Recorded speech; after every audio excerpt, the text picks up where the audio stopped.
படத்துடைய டைரக்டராக இருக்கட்டும், படத்தோட சினிமோட்டோகிராஃபர் தினேஷாக இருக்கட்டும், எக்ஸ்ட்ராடனரியான ஒரு ஒர்க்கு. எனக்கு எந்த ஃப்ரேமிங் நான் ரொம்ப ரசித்து பார்த்தேன்னா, சரத்குமார் அவர்கள் மாடி மேலே இருப்பார், சித்தார்த் அவர்கள் அவரை கட்டி பிடிப்பாங்க, நிறைய துணி காய வச்சுருப்பாங்க. ஒரு டிஸ்டர்பன்ஸ் ஷாட் அது ரொம்ப அழகாக வச்சுருந்தேன், எனக்கு ரொம்ப பிடிச்சிருந்தது. இப்படி படம் ஃபுல்லாக சொல்லிக்கிட்டே போகலாங்க. அண்டு மீதா அவங்களோட ஆக்டிங்கை சொல்லி ஆகணும். அவங்களுக்கு ஒரு சிங்கிள் டேக்கில் பெர்ஃபார்ம் பண்ணுற மாதிரியான ஒரு சீனு மிரட்டிட்டாங்க. அப்படியே சார்ஜினில் கேமரா போயிட்டே இருக்குது, மொத்தமாக வெடிச்சு கொட்டுறாங்க. அப்படி ஒரு எமோஷன். கண்டிப்பாக நம்ம எல்லாருடைய வாழ்க்கையிலையும் நம்ம கூட பிறந்தவங்க எப்படி வாழணும்னு நினைப்போம்.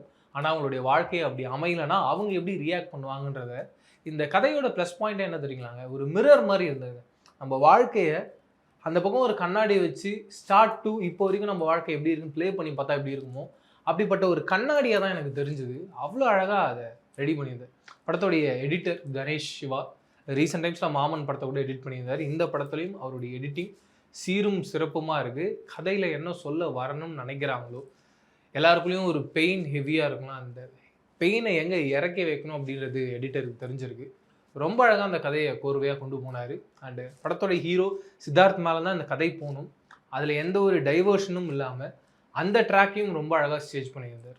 அண்டு படத்தோட இன்னொரு ஹீரோ சரத்குமார் அவர்கள், அவருடைய ஆக்டிங் இந்த கதைக்கு என்ன தேவையோ அது இருந்தது.